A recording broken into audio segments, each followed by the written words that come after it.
Why the ceasefire extension and naval pressure may be just as effective as direct action. The recent extension of the ceasefire is being presented as a sign of de-escalation and progress toward a diplomatic resolution. But when you look beyond the surface, a different picture begins to emerge. While negotiations continue and public statements suggest that a deal may be close, the reality on the ground tells another story. Pressure has not stopped. In many ways, it is continuing and even becoming more structured. This creates a dual-track situation. On the surface, ceasefire, diplomacy, and optimism. In reality, sustained pressure, control, and strategic positioning. A shift from direct pressure to gradual pressure. Extending a ceasefire does not necessarily mean reducing pressure. In some cases, it simply means changing how that pressure is applied. Instead of sudden, high-risk actions, pressure becomes steady, controlled, and long-term. Naval enforcement, monitoring of shipping routes, and restrictions on economic flow are all tools that operate quietly but consistently. This type of pressure doesn't create immediate shock, but over time, it can have deeper structural effects. Calm messaging, continued pressure. Public messaging around negotiations plays a key role. When leaders talk about progress or a potential agreement, it helps stabilize global markets, especially energy markets that are highly sensitive to developments in the region. But at the same time, naval pressure continues. Shipping routes remain under strict monitoring, and economic constraints are still in place. In other words, the pressure has not been lifted, it has simply been managed differently.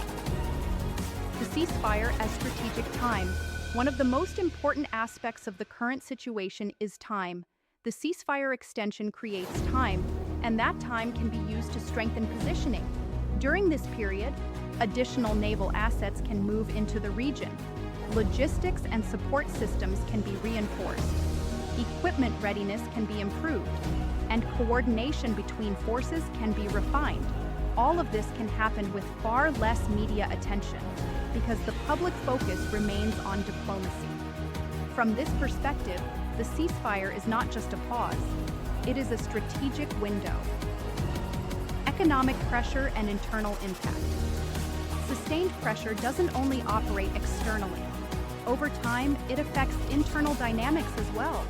When trade routes are constrained and uncertainty increases, investment slows down, costs rise, and economic decision-making becomes more difficult. At the same time, alternative networks that try to bypass restrictions tend to be more expensive, less efficient, and riskier. This creates a layered pressure, one that builds gradually rather than instantly. Time as the decisive factor. The extension of the ceasefire highlights one key element.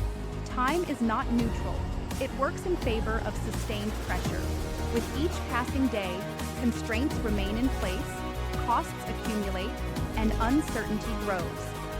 This slow accumulation can, over time, be more impactful than a single sudden event. A broader perspective.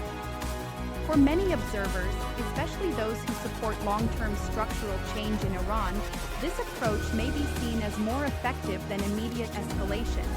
Rather than creating a short-term shock, it gradually weakens systems while maintaining international stability.